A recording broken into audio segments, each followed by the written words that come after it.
नमस्कार, स्वागत है आपका कैप्टन रोशनी पब्लिकेशन में। मेरे बिहार के शेरों, कैसे हैं आप लोग। आज हम लोग पढ़ेंगे भीमराव अंबेडकर का जाति एवं प्रथा का पूरा पाठ का सारांश। चैप्टर शुरू करने से पहले मैं एक बात आप लोग को बोलना चाहता हूं, मैं बताना चाहता हूं। मैं इस साल उन बच्चों को बधाई देना चाहता हूं जो इस साल 2026 में टॉपर क्लास 10th में आए हैं, और उन बच्चों को भी मैं कुछ बताना चाहता हूं जो उन्होंने अपना बेस्ट तो दिया था लेकिन टॉपर नहीं बन पाए। तो चलिए, मैं जो सबसे पहले इस साल जो टॉपर बने हैं उन बच्चों को बहुत बहुत बधाई, ठीक है। और मैं ये कहना चाहूंगा कि जो बच्चे इस साल टॉपर बने हैं उनका सफर यहीं खत्म नहीं होता है, यहाँ से उनका सफर और बढ़ जाता है, जिम्मेवारियां और बढ़ जाती है। जो बच्चे टॉपर बने हैं उनको ये चीज दिमाग में रखना है कि ये हमारी यहाँ सफर खत्म नहीं होता है, रिस्पॉन्सिबिलिटी और हमारी बढ़ जाती है, ठीक है बच्चों। तो जो बच्चे टॉपर बने हैं वो उनके घरों में काफ़ी खुशी है, और जो बच्चे टॉपर नहीं बन पाए हैं उनके दिलों में कुछ तकलीफ है, थोड़ा दुख है। तो मैं उन बच्चों के साथ ज़्यादा मोटिवेट करना चाहता हूँ। बच्चों, रिजल्ट हमारी ज़िंदगी का मकसद पूरा नहीं करती है। जो बड़े लोग आज बने हैं, जो बड़े बड़े लोग बने हैं, आप भीमराव अंबेडकर की बात करें, भीमराव अंबेडकर हो गए, आपको अब्दुल जी कलाम हो गए, क्या उन्होंने अपने लाइफ में टॉप किया? नहीं। जो बच्चे अपना सबसे बेस्ट दे पाए हैं और उनका रिजल्ट नहीं आया है, फिर भी उनको मैं दिल से कहूँगा कि आप यहाँ हार नहीं मानना है। यहाँ आपके लिए एक नया अध्याय शुरू हो रहा है कि हमें आगे आने वाले समय में इससे बहुत कहीं अच्छा करना है। क्या करना है बच्चों? अच्छा करना है और बेस्ट करना है। अभी क्लास 10 खत्म हुआ, अब क्लास 12th आने वाला है।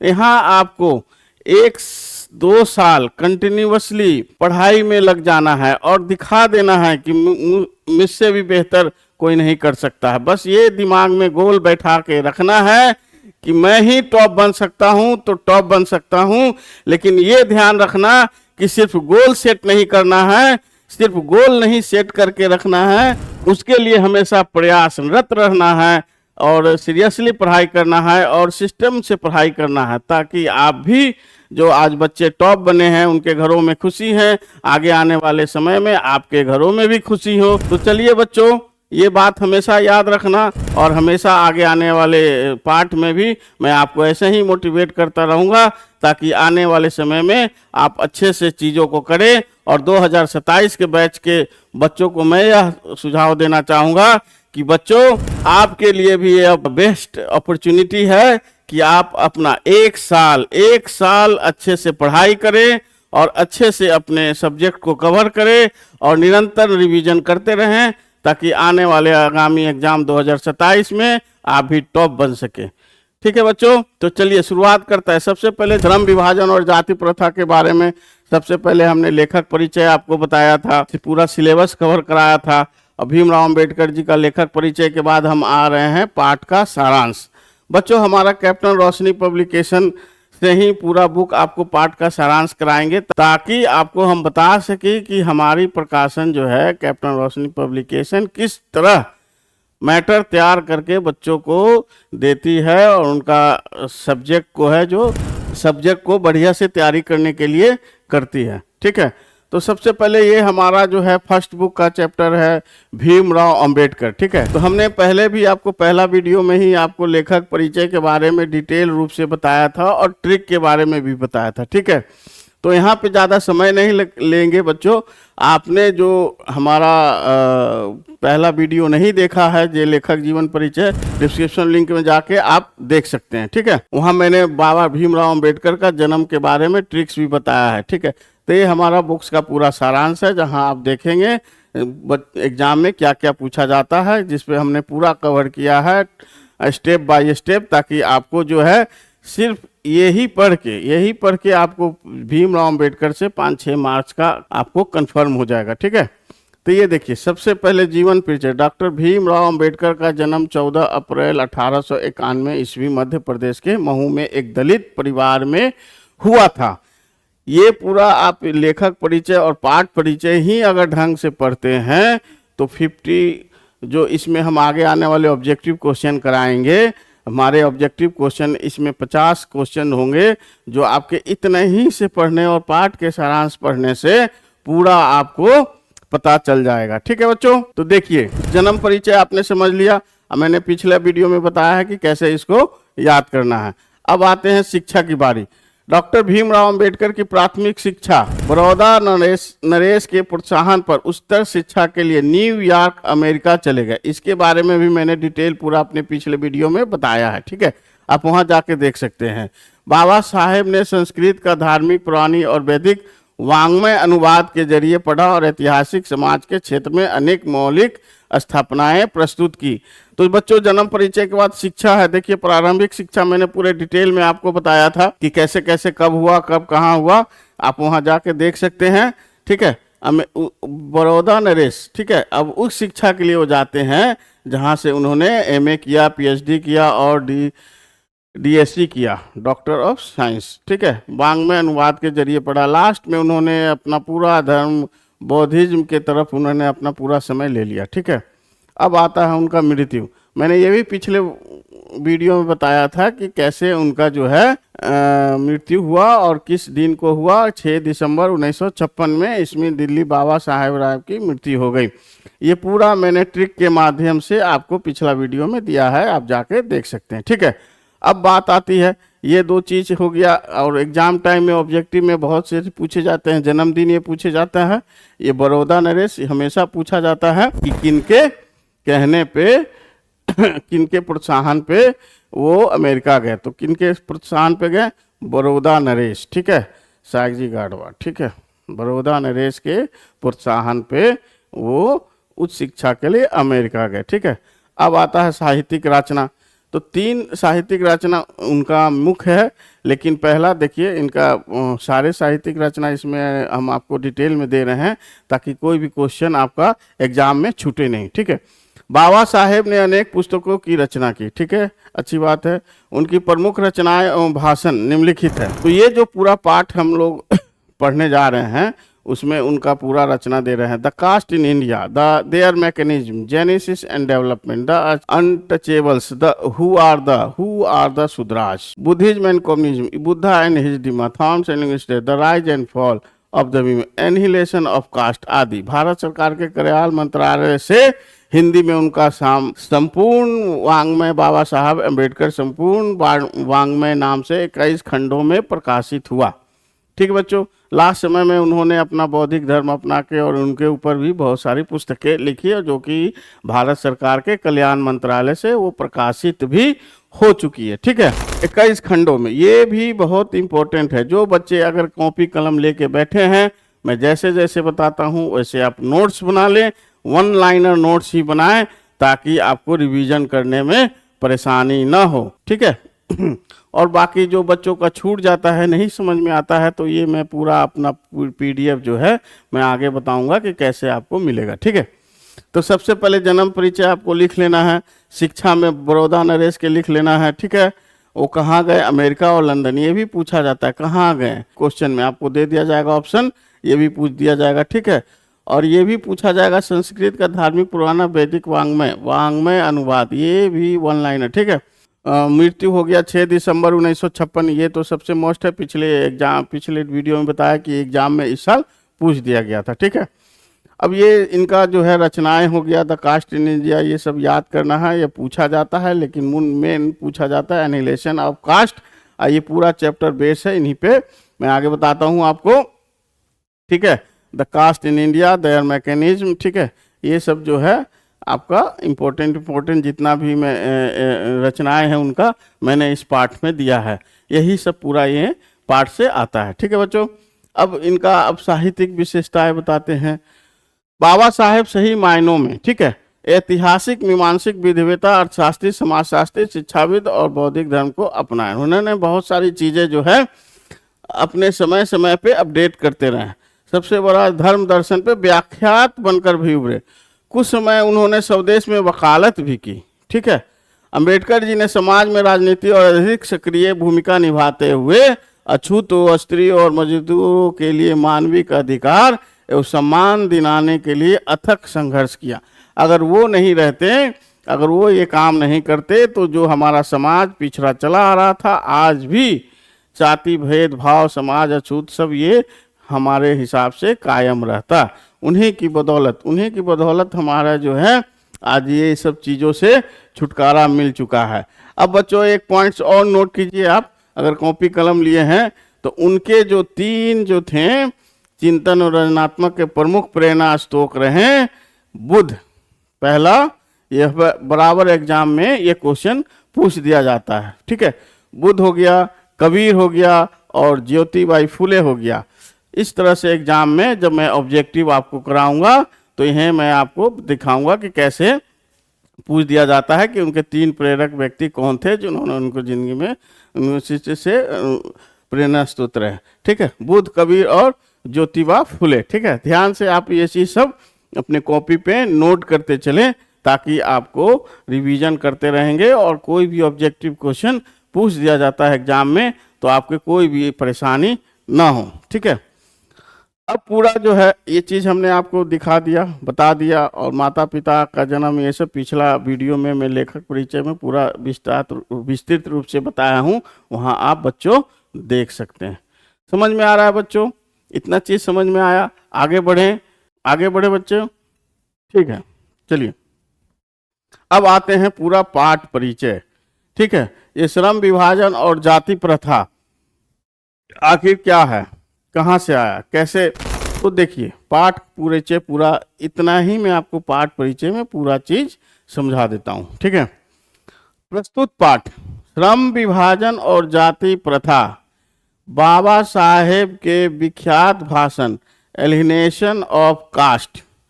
कहाँ? एलिनेशन ऑफ कास्ट के, देखिए यहाँ पूछा था, ये जो है सबसे महत्वपूर्ण यही चैप्टर हम लोग पढ़ रहे हैं, एलिनेशन ऑफ कास्ट, बराबर एग्जाम में पूछा जाता है, ठीक है। अब ये पॉइंट्स आपको नोट करना है।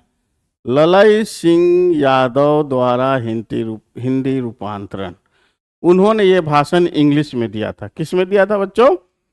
इंग्लिश में दिया था।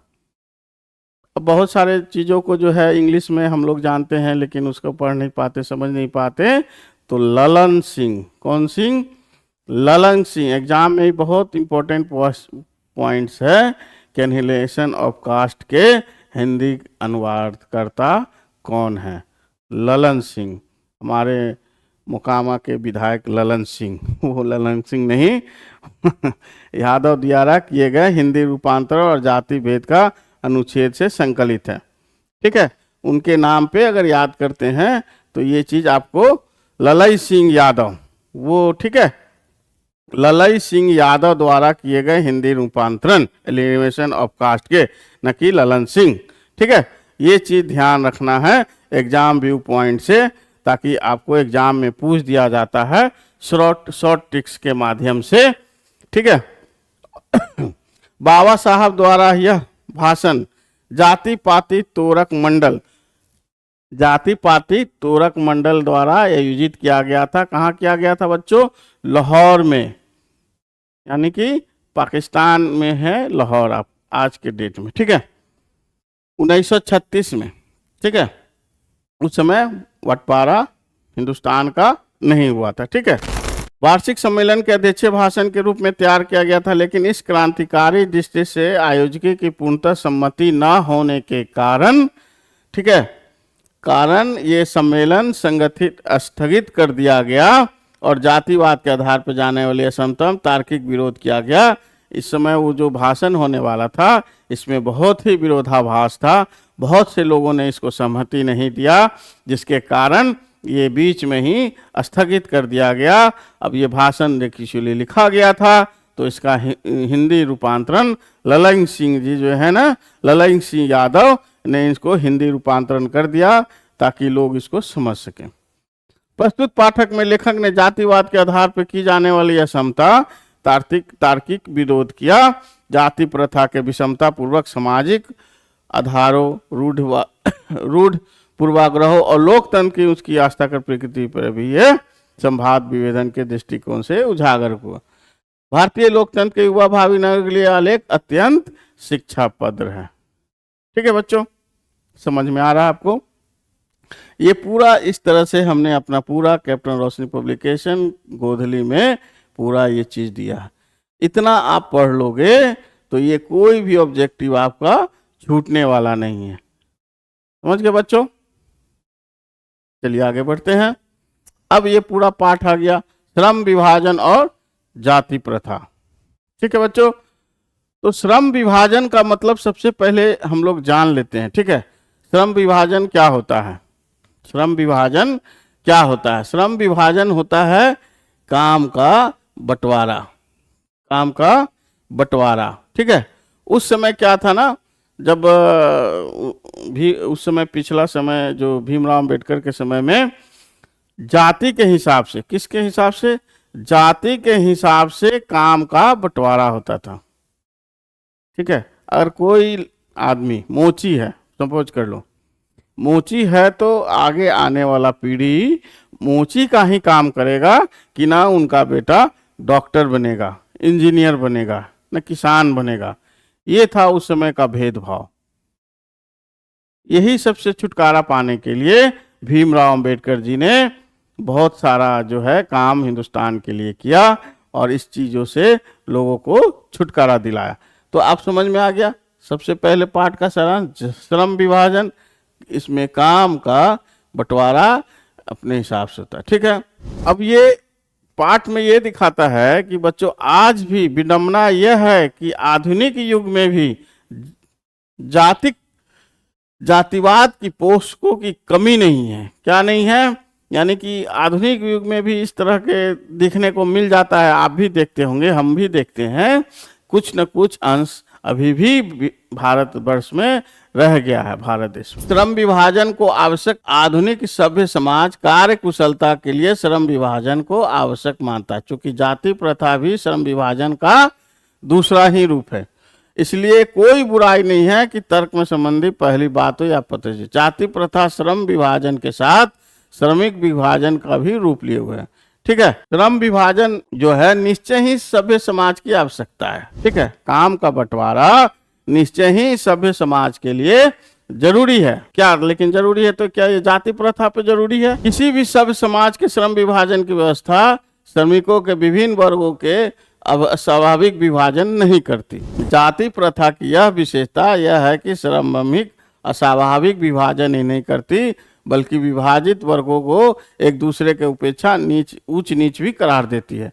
इसका मतलब बच्चों समझ में आ रहा है? जो कि किसी विश्व के किसी भी समाज में यह नहीं पाया जाता है, ये सिर्फ भारत में ही पाया जाता है। ठीक है, जाति के आधार पे काम को बंटवारा होना और लोगों को इस मानसिक दौर से गुजरवाना कि नहीं ये तुम इसी जाति के हो और तुम यही काम कर सकते हो, ये कहीं नहीं पाया जाता था, ये सिर्फ भारत में ही ठीक पाया जाता था।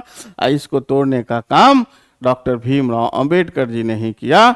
अब जो है सभ्य समाज में हमारा ये काम की कुशलता के आधार पे श्रम का विभाजन किया जाता है। समझ में आ रहा है बच्चों? आप भी अगर कुछ टैलेंटेड होते हैं, बनते हैं, आप डॉक्टर बनते हैं, इंजीनियर बनते हैं या कहीं भी जाते हैं, तो क्या भारतवर्ष में आपको देखने को मिलता है कि हमें इस जाति का है तो यही काम करना? नहीं, आपके टैलेंट के ऊपर, आपका जो कार्य कुशलता है उसके ऊपर आपको काम मिलता है, आपको नौकरी मिलती है, पेशा से जो गुजरते हैं। ठीक है बच्चों, अब ये बुक का पाठ का सारांश था। ये जो है गोधली का ये सारांश है, ये बुक में ये इस तरह से दिया है। तो हमारी अब बुक की खासियत क्या है बच्चों, ये देखो। अब ये इतना आपने बुक में पढ़ा गोधली में, ठीक है, उसका हमने क्या किया, वन लाइनर बना दिया ताकि आपको समझ में ना आए। ठीक है, समझ में ना आए कि ये क्या लिखा हुआ है, उसके लिए ने 1 बाय 1 क्वेश्चन दे दिया। आपको इसको रिवाइज कर सकते हैं ताकि ये पूरा टॉपिक आपको समझ में आ जाए। ठीक है, अब पूछता है, ये बराबर एग्जाम में पूछा जाता है बच्चों, हमेशा ध्यान रखना, ये हमेशा पूछा जाता है। वही चीज मैं अपने बुक्स में, अपने इस चीज में पूरा चीज को बताया हूँ ताकि आपको दिक्कत ना हो। लेखक के अनुसार इस युग की विडंबना क्या है? ठीक है बच्चों, तो इस युग में जातिवाद के पोषकों की कमी नहीं है। ये क्वेश्चन हमेशा एग्जाम में पूछा जाता है। समझ में आया बच्चों ये क्वेश्चन? ठीक है, आगे बढ़े। जातिवाद के पोषकों के किस आधार पर इसका समर्थन करते हैं? जाति प्रथा के श्रम विभाजन का दूसरा रूप है। जाति प्रथा के पोषक किस आधार पे इसका समर्थन करते हैं। ठीक है बच्चों, अब आगे पढ़ें। आधुनिक सभ्य समाज में श्रम विभाजन क्यों आवश्यक है? कार्य कुशलता के लिए। ये जो वन लाइनर आपको क्वेश्चन हम बता रहे हैं, इसको नोट्स के रूप में आप बना सकते हैं, ताकि ये हमेशा वन लाइनर ऑब्जेक्टिव में पूछ लिया जाता है किसी तरह से भी तोड़ मोड़ के। ये चीज हमेशा याद रखना। यही क्वेश्चन जो है दूसरा नंबर पिछले इस साल 2026 के जो एग्जाम हुआ कि भीमराव अंबेडकर, ये क्वेश्चन पेपर भी बच्चों मेरे पास है कि श्रम क्वेश्चन पेपर ये हमारे पास है कि भीमराव अंबेडकर ने किसको भारत में बेरोजगारी में एक प्रमुख प्रत्यक्ष कारण माना? तो ये देखिए, श्रम विभाजन। ठीक है, अब आगे बढ़े बच्चों। चौथा क्वेश्चन, जातिवाद के समर्थन में लेकर के पहली आपत्ति क्या थी? जाति प्रथा के श्रम विभाजन के साथ साथ श्रम विभाजन का भी रूप लिए हुए हैं। ठीक है, ये चीज इतने लाइन से हमने ये अपने बुक से इतना क्वेश्चन 1 बाय 1 बनाया ताकि आपको आसानी से समझ में आ सके। यही है हमारा 18 वर्षों का अनुभव। ठीक है बच्चों, भारत में जाति प्रथा की क्या विशेषता है? जाति प्रथा वर्गों में अस्वाभाविक विभाजन के साथ साथ विभाजित वर्गों का एक दूसरे की अपेक्षा ऊंच नीच भी करार देती है, जो कि विश्व में किसी भी समाज में नहीं पाया जाता है। समझ में आ रहा है बच्चों? ये 1 2 3 4 5 वन लाइनर इस पार्ट से है। इतना जो है पैराग्राफ आप गोधली में मिलान कर सकते हैं। अब आ जा रहा है दूसरा पैराग्राफ में। जाति प्रथा के यदि श्रम विभाजन मान लिया जाए तो यह स्वाभाविक विभाजन नहीं है, क्योंकि यह मनुष्य के रुचि पर आधारित है। कुशल व्यक्ति और श्रमिक समाज को निर्माण करने के लिए आवश्यक है। व्यक्तियों की क्षमता इस सीमा तक विकसित करे जिससे वह अपने पेशा या कार्य का चुनाव स्वयं कर सके। ये लाइन आप अपने बुक से भी पढ़ सकते हैं बच्चों। समझ में आ रहा है क्या हम आपको बताना चाह रहे हैं? कैप्टन गोधली में इसका सारांश दिया हुआ है। ठीक है, अब इसका क्वेश्चन आता है 1, जाति प्रथा को स्वाभाविक विभाजन क्यों नहीं माना जा सकता? क्योंकि यह मनुष्य की रुचि पे आधारित नहीं है। क्योंकि यह मनुष्य की रुचि पे आधारित है। स्वाभाविक बात है, आप भी समझते हैं। जाति प्रथा को स्वाभाविक विभाजन क्यों नहीं माना जाता? क्योंकि मनुष्य के रुचि पे नहीं है। जाति प्रथा को स्वाभाविक विभाजन क्यों मान सकते हैं भाई? दूसरा, समाज के निर्माण करने के लिए कौन सी क्षमता विकास करनी चाहिए? समाज का निर्माण, आप ही बताइए। समाज को निर्माण करना है, ठीक है, यानी कि डेवलपमेंट करना है समाज का। उसके लिए कौन सी क्षमता विकास करनी चाहिए? ठीक है, सिंपल। व्यक्ति अपना पेशा या कार्य चुनाव स्वयं कर सके ताकि वो अपना विकास में योगदान दे सके। आप हैं डॉक्टर का, आपने डॉक्टरेट ले लिया है, डॉक्टरी की पढ़ाई कर रहे हैं, आप इंजीनियरिंग करने चल देंगे तो क्या संभव है? जाति प्रथा का दूषित सिद्धांत क्या है? दूषित सबसे बड़ा सिद्धांत है गर्भधारण के समय से ही मनुष्य पेशा से निर्धारित दिया जाता था। अब बताइए कितना ये खतरनाक बात है। क्या आप पैदा भी नहीं लिए हैं? ये आप चीज दिमाग में रखिए। उस समय कितना भयानक स्थिति था अपने देश में। बच्चा पैदा भी नहीं लिया, अभी पेट में ही है, और उसको उसका सारा चीज निर्धारित कर दिया गया कि तुम इस फलाना जात से हो, तुम यही काम करोगे, यही तुम्हारा कार्य है। आज के समय में, आधुनिक दौर में ये संभव है? नहीं। हर लोग चाहता है कि हमारा बच्चा जो है बड़ा होके फलाना चीज बने, फलाना बने, कुछ बने, कुछ बने। ये चीज समझ में आ रही है आपको? तो यही हमारा जो सारांश बोल रहा है, जो बुक में आप देख सकते हैं कि जाति प्रथा का दूषित सिद्धांत क्या है। इस सिद्धांत के विपरीत जाति का प्रथा का दूषित सिद्धांत क्या है? ठीक है, गर्भधारण के समय से ही मनुष्य का पेशा निर्धारित किया जाता था। ठीक है, अब यह आ गया तीसरा, जाति प्रथा पेशे का दोषपूर्ण पूर्व निर्धारण नहीं करती, बल्कि मनुष्य के जीवन भर के लिए एक पेशे से बांध देती है। मैं यह पैराग्राफ तेजी में इसलिए पढ़ रहा हूं कि आपको 1 लाइन क्वेश्चन बता सकूं। ठीक है, भले ही पेशा अनुपयुक्त हो या पर्याप्त होने के कारण भूखों मर जाए, आधुनिक युग में स्थिति प्राय आती है, क्योंकि उद्योग धंधों में यह प्रक्रिया तकनीकी रूप में निरंतर विकास करके कभी कभी आकस्मिक परिवर्तित हो जाता है, जिसके कारण मनुष्य को अपना पेशा बदलने के लिए आवश्यक पड़ सकती है। यदि प्रतिकूल परिस्थितियों में मनुष्य अपना पेशा बदलने की स्वतंत्रता न हो तो इसके लिए भूखों मरने के अलावा क्या चारा रह जाता है? हिंदू धर्म की जाति प्रथा किस पेशा चुनने की अनुमति नहीं देती जो उसका पैतृक पेशा न हो, भले ही परंपरागत हो। इस पेशा को जाति में प्रमुख प्रत्यक्ष कारण बनी हुई है। अब इस पैराग्राफ को जो कि गोदली में दिया हुआ, अब इसको आगे अपने भाषा में समझते हैं, जो कि हमने इसका सरल भाषा में अनुवाद कर दिया। अब देखिए क्या कह रहा है। पहला क्वेश्चन आप देखिए ठीक से, जाति प्रथा मनुष्य के जीवन भर में एक पेशे में क्यों बांध देती है? जाति प्रथा का दोष पूर्व निर्धारण होने से इसको दोषपूर्ण बांध दिया जाता है। ठीक है बच्चों, जाति प्रथा के कारण पूर्व निर्धारित पेशा प्रतिकूल परिस्थितियों में क्यों अनुपयुक्त है? ये देखिए, तकनीकी परिवर्तन तथा प्रतिकूल परिस्थितियों में अपना पेशा बदलने की स्वतंत्रता न होना तो व्यक्ति भूखा मरने लगता है। बात समझ में आ रही है? पेशा अगर नहीं बदलते हैं, अगर नहीं करते हैं तो हमें भूखे मरने की नौबत आ सकती है। ठीक है।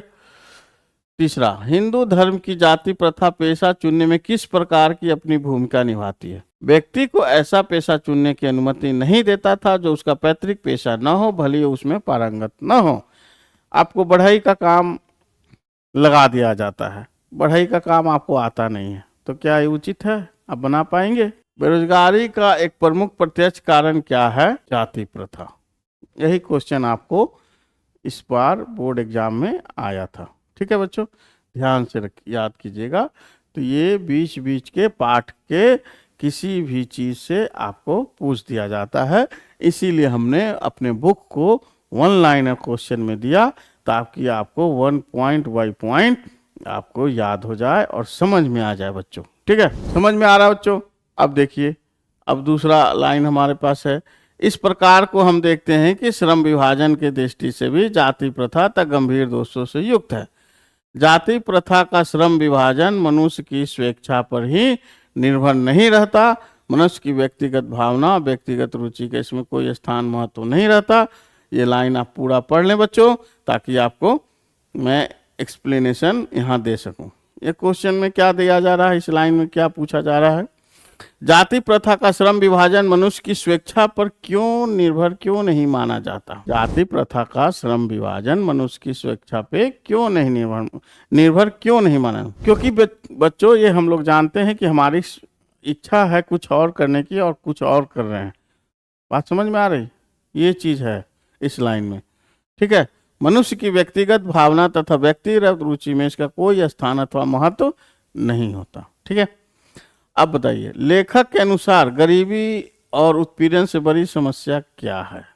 बहुत से लोग निर्धारण कार्य को अरुचि के साथ केवल व्यवस्था पूर्वक करते हैं। गरीबी, इसमें क्या समस्या है? ठीक है, लेखक ने आर्थिक पहलू से खतरनाक किस प्रथा को माना है? बार बार वही क्वेश्चन, जाति प्रथा। लेखक क्या कहना चाह रहा है? जाति प्रथा जो है ना, आर्थिक पहलू, यानी कि हम आर्थिक में होता है कमाना पेशा, इसके लिए जाति प्रथा सबसे खतरनाक रूप है। ठीक है, जाति प्रथा को अधिक हानिकारक क्यों माना गया है? जाति प्रथा मनुष्य की स्वाभाविक प्रेरणा, रुचि और आत्मशक्ति को, ठीक है, जाति प्रथा तथा मनुष्य की स्वाभाविक प्रेरणा, रुचि, आत्मशक्ति को देती है। ठीक है, क्यों माना जाता है जाति प्रथा को अधिक हानिकारक? क्योंकि अब हमें बार बार मैं यही चीज कर रहा हूँ, जाति प्रथा जो है हमें समाज को बांटता है, और उस समय उसमें कार्य को भी बांट देता था कि जो समाज जिसमें है वही है। उसी के कारण इतनी सारी परेशानियां हानिकारक क्यों हो जाती थी। बच्चों समझ में आ रहा है? अब ये एक लाइन है, अब मैं समस्या के रचनात्मक पहलू को लेता हूँ। ये आपका बुक का लाइन है, पूरा आप पढ़ लेंगे वहां से, क्योंकि मैं लाइन बाय लाइन पढ़ूंगा तो काफी वीडियो लंबा रहने वाला है। ठीक है बच्चों, मैं वन लाइनर आप में ही आपको ये पूरा पाठ का सारांश करना। मेरा बुक का मकसद यही है कि आपको इजी भाषा में, सरल व्याख्या में और उत्तर लिखने की सही ट्रिक में आपको समझा सकूं। लेखक का रचनात्मक पहलू क्या है? लेखक क्या कहना चाहता है? क्या इसका मकसद है? आदर्श समाज यहाँ लिखा है। लेखक के अनुसार आदर्श समाज क्या है बताइए आप बच्चों? स्वतंत्रता, समता, भातृत्व पर आधारित समाज। जब ये चीज रहेगा तभी तो हमारा सभ्य समाज, आदर्श समाज बोला जाएगा।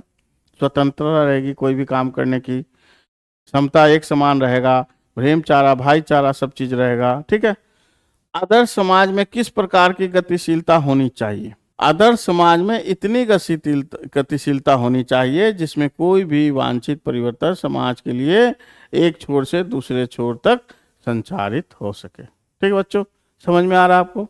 भाईचारा जो है एक दूध और पानी के मिश्रण के समान है। अगर आप दूध में पानी मिलाते हैं तो क्या आपको पता चलता है? तो नहीं। यही है हमारा इस पैराग्राफ का, आपको 5 लाइन में पूरा आपको समझा दिया गया है इजी वे में। ठीक है बच्चों, ये है हमारा तरीका समझाने का, बताने का और बुक का। लेखक के अनुसार लोकतंत्र क्या है? लोकतंत्र मूलतः सामूहिक जीवनचर्या की एक रीति तथा समाज में सम्मिलित अनुभव के आदान प्रदान का ही नाम है। समझ में आ रहा है बच्चों? ठीक है, तो ये पाठ का सारांश खत्म हुआ। अब पाठ में आपको अभी तक समझ में क्या आया कि लेखक किस चीज के बारे में बात कर रहा है? लेखक बात कर रहा है श्रम विभाजन और दूसरी तरफ जाति प्रथा। श्रम विभाजन से क्या फायदा होता है? आपको बताया कि श्रम विभाजन काम का ही बंटवारा होता है और जिस चीज में रुचि है काम को बंटवारा कर दिया जाता है तो हमारा समाज सभ्य बनता है, विकसित होता है। अगर जाति के आधार पे करते हैं तो हमें हानि ही हानि है, हमारा देश आगे नहीं बढ़ पाएगा, नहीं पनप पाएगा, जिसके कारण और पश्चिम सभ्यता देश काफ़ी डेवलप है, हमारा देश डेवलपमेंट की ओर अक्सर विकसित देश है। बात समझ में आ रही बच्चों? ये चीज शुरू से होती तो हमारा देश भी आज विकसित देश के नाम में आता, न कि विकासशील देश के नाम में आता। ठीक है बच्चों, चलिए, भीमराव अंबेडकर जी की बहुत बड़ी हमारा जो है देश को इस चीज से उबारने में बहुत बहुत बड़ा योगदान रहा है। ठीक है, अब पाठ का सारांश में क्वेश्चन वर्ड पूछे जाते हैं, इंपॉर्टेंट जो आपको समझ में नहीं आता है, बहुत ही कष्टदायक होता है कि ये विडंबना क्या हो गया है। वही चीज हमने शब्दार्थ को हिंदी में छोटे सरल भाषा में व्याख्या किया है, जो आपको अभी तक कहीं नहीं पढ़ पाए होंगे या नहीं इस चीज से वंचित रहे होंगे। तो हमने अपने बुक से ये कठिन कठिन शब्द को जो है सरल व्याख्या में किया है। विडंबना का अर्थ क्या हो गया? अब बहुत सारे सोचते विडंबना क्या होता है? अब ये इसका मीनिंग होता है उपहास। पोषक इसमें पाठ में दिया गया कि पोषकों की कमी नहीं है, इसका मतलब नहीं आपको समझ में आ रहा। तो हमारा पब्लिकेशन यही काम करता है बच्चों, यही काम करता है कि आपको जो है एक एक वर्ड मीनिंग को सरल व्याख्या में करते हैं। इसीलिए मैंने पिछले वीडियो में बताया है कि बहुत सारे ऑफलाइन टीचर हमारे पास आते हैं। मैंने खुद इस बुक का रचना किया है। बहुत सारे टीचर आते हैं ऑफिस में और अपने ऑफलाइन क्लास के लिए बिहार बोर्ड की बुक की नहीं, रिकमेंड हमारी ही बुक की करते हैं। आपको भी कहीं कहीं देखने को मिलता होगा, बहुत सारे बच्चे हमारे बुक से पढ़ते हैं। पोषक, समर्थक, पालक, पालने वाला, पूर्व निर्धारण, पहले से ही तय कर देना, अकस्मात, अचानक, बहुत सारी चीज़ें हमको समझ में आती है अकस्मात क्या होता है, लेकिन उसको सरल व्याख्या में नहीं बोल सकते हैं। तो वही चीज़ अचानक।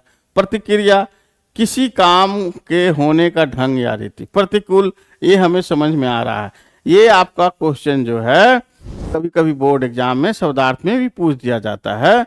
विपरीत, उल्टा, स्वेच्छा, अपनी इच्छा, उत्पीड़न, बहुत गहरी। ये चीज़ जो है मैं आने वाले हमारा जो है चैनल के नीचे वीडियो डिस्क्रिप्शन लिंक दिया गया है, आप जाके हमारे व्हाट्सएप ग्रुप से जुड़ सकते हैं, टेलीग्राम से जुड़ सकते हैं, हमें मैसेज कर सकते हैं कि सर इस बुक का PDF दिया जाए, ताकि मैं अपने घर पे बैठ के इसे अच्छी से डिटेल से पढ़ सकूं। बच्चों, रटने से ज़्यादा है बुक को समझना। बुक अगर आपको पाठ का पूरा सारांश समझ में आ जाता है, लेखक जीवन परिचय, ये साहित्यिक रचना अच्छे से याद हो जाता है, ट्रिक के माध्यम से जैसे याद करें, तो आपको एग्जाम में कोई नहीं रोक सकता। जो आज बच्चे टॉपर बने हैं, घरों में खुशी है, और जो बच्चे नहीं बन पाए हैं उनके दिलों में दुखी हैं। तो ऐसे बच्चों के लिए आगे रणनीति बनानी पड़ेगी। जो बच्चे कम नंबर लाए हैं, मेहनत किया है, तो कहीं ना कहीं उनकी रणनीति में कमी रह गई है।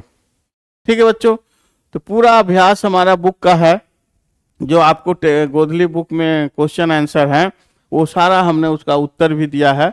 ठीक है, लेखक किस विडंबना की बात करते हैं, ये सब चीज जो है आप हमसे पीडीएफ में मंगा के और पूरा डिटेलिंग पढ़ सकते हैं। ठीक है, पहला क्वेश्चन मैं सिर्फ क्वेश्चन पढ़ दूंगा, आंसर आप जाके हमारे पीडीएफ टेलीग्राम वगैरह से डाउनलोड कर सकते हैं, व्हाट्सएप ग्रुप से कम्युनिटी से जुड़ सकते हैं और वहां से आप पूरा पीडीएफ कोर्स कर सकते हैं, वो भी फ्री ऑफ कॉस्ट। दूसरा, जातिवाद के पोषकों को उसके पक्ष में क्या तर्क देते हैं। ठीक है, तीसरा, जातिवाद के पक्ष में दिए गए तर्कों पर लेखक की आपत्ति क्या है।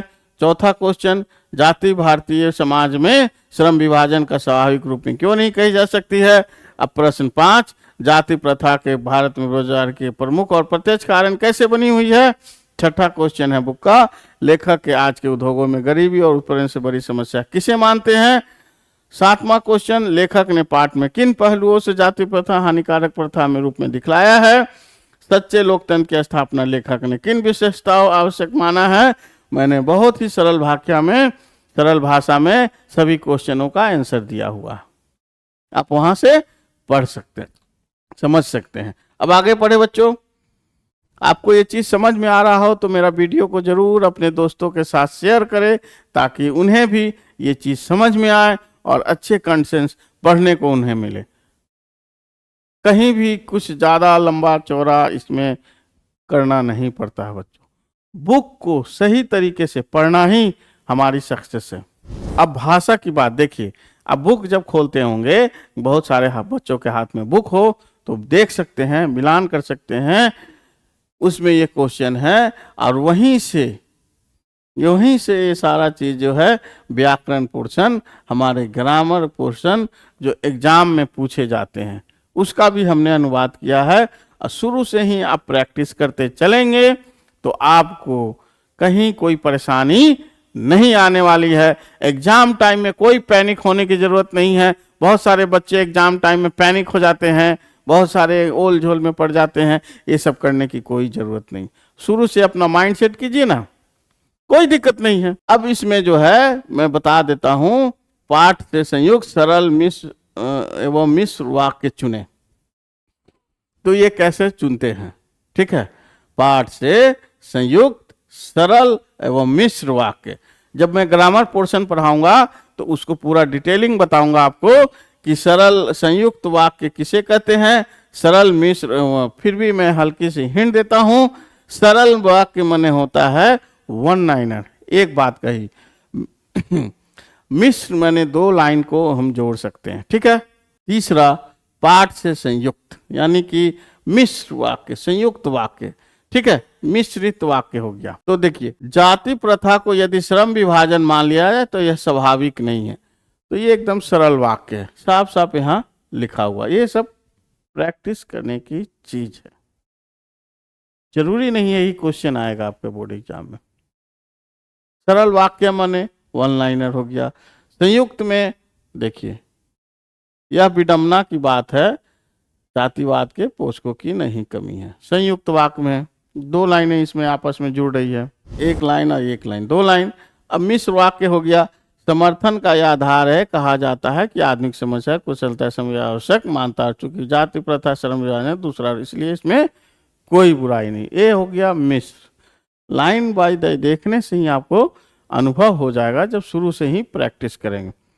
अब शुरू से ही अनुलोम विलोम का आप जो है प्रैक्टिस करेंगे तो आपको प्रैक्टिस होते चला जाएगा। इसमें भी दिया गया है सभ्य असभ्य, विभाजन, मिश्र संगठन, निश्चय अनिश्चय, ऊंच नीच, स्वतंत्रता प्रतंत्रता, दोष गुण, ये सब चीज आपको प्रैक्टिस करते चलना है। पाठ से विशेषण चुने तथा उनका स्वतंत्र वाक्य में प्रयोग करें, ठीक है बच्चों। यहाँ देखिए, हमने सारा चीज दिया है पाठ का जो भी बुक में है। कोशिश करेंगे बच्चों बुक को ही फॉलो करने का, वहीं से ही क्वेश्चन पूछ दिया जाता है, ठीक है। अब सभ्य है, सभ्य समाज हमेशा गतिशील होता है, ठीक है। कुशल है, श्याम अपने काम में बहुत कुशल है। ये प्रैक्टिस करने की चीज है। जब आप प्रैक्टिस करते रहेंगे, दिमाग में कोई स्लिप कर गया तो अपने हिसाब से भी बना सकते हैं। अब देखिए, निम्नलिखित के पर्यायवाची शब्द लिखें। पर्यायवाची शब्द, ठीक है, दूषित, गंदा, श्रमिक, मजदूर, पेशा, व्यवसाय, अकस्मात, अचानक, ये सब चीज जो है आपको टाइम टू टाइम बुक का ही प्रैक्टिस करते चलें ताकि आपको ग्रामर पोर्शन भी क्लियर हो जाए। ठीक है बच्चों, हमारा ये पूरा पाठ का सारांश आपको दिया भीमराव अंबेडकर जी का, और उनका एक लाइन हमेशा याद रखना कि जिंदगी में कुछ हासिल आपको करना है तो बस जिद ठान लो, कभी हार नहीं मानो, और हमेशा निरंतर प्रयास करते रहने से ही सफलता मिलती है बच्चों।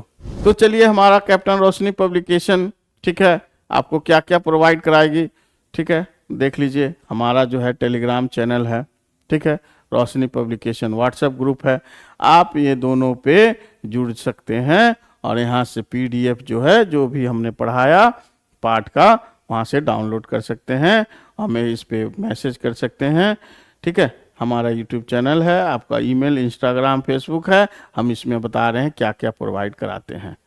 क्लास नोट्स प्रोवाइड कराते हैं, इम्पोर्टेंट PDFs प्रोवाइड कराते हैं, ऑब्जेक्टिव क्वेश्चन इसके बाद हम लोग लाइव लेने वाले हैं बच्चों, एग्जाम प्रिपरेशन सामग्री देते हैं, रेगुलर अपडेट कराते हैं, डाउट सपोर्ट कराते हैं, और वो बच्चे जो कंटिन्यू हमारे साथ जुड़े हैं और हमारे व्हाट्सएप कम्युनिटी पे आते हैं, तो आने वाले 2-4 दिन में मैं यह अनाउंस करूंगा कि उन 1000 बच्चों को हमारी तरफ से, हमारी प्रकाशन से ऑब्जेक्टिव क्वेश्चन पेपर जो है बिल्कुल फ्री ऑफ कॉस्ट प्रोवाइड करा जाएगी, ताकि आपको 50 मार्क्स क्वेश्चन जो है बिहार बोर्ड में सभी सब्जेक्टों का, Hindi, English, Sanskrit, SST, math, science, आपको फ्री ऑफ कॉस्ट 1000 बच्चों को मुफ्त दिया जाएगा। कोई कॉस्ट नहीं लिया जाता, यहाँ तक कि पहुँचा के घर पे दिया जाता है। इसके लिए आपको ये जो प्लानिंग चल रही है, आप हमारे साथ कैसे जुड़ेंगे, ये नेक्स्ट वीडियो में हम आपको बताएंगे। तब तक के लिए वीडियो पे बने रहें, और हमारा वीडियो आपको अच्छा लगता हो तो सब्सक्राइब करें, लाइक करें और अपने दोस्तों के साथ शेयर करें। तो चलिए, हमारा लास्ट सेशन खत्म हुआ। ये चैप्टर है हमारा पब्लिकेशन का पूरा बुक है, ये सिर्फ क्लास 10 के लिए है, 9 के लिए भी आता है, 6 के लिए भी आता है, 7, 8 और 11, 12 के लिए भी आता है। तो आप सिर्फ अभी क्लास 10th में हैं, इसीलिए मैं आपको 10th के बारे में ही बता रहा हूँ। ये रहा हमारा कैप्टन गोदली, Hindi reader supplementary, English supplementary, Sanskrit, इतिहास, भूगोल, राजनीति, अर्थशास्त्र। ये अनुभव एक दिन में नहीं आया बच्चों, काफ़ी सालों का अनुभव है। ठीक है, मैं बार बार यही बात बोलता हूँ आपको कि आपको तैयारी बुक से ही करनी है, इधर उधर भटके तो आपका दिशा भटक जाएगा बच्चों। सिलेबस पे ही फोकस करना है। अपने गुरुजी मुकेश जी के साथ ये सब चीज़ जानने के लिए और जुड़े रहें, ताकि आपको आने वाले एग्जाम में कोई कठिनाई नहीं होगा। हर विषय मैं आपको इसी तरह से प्रोवाइड कराऊंगा, ताकि एग्जाम का प्रिपरेशन बहुत अच्छे से हो सके। तब तक के लिए धन्यवाद।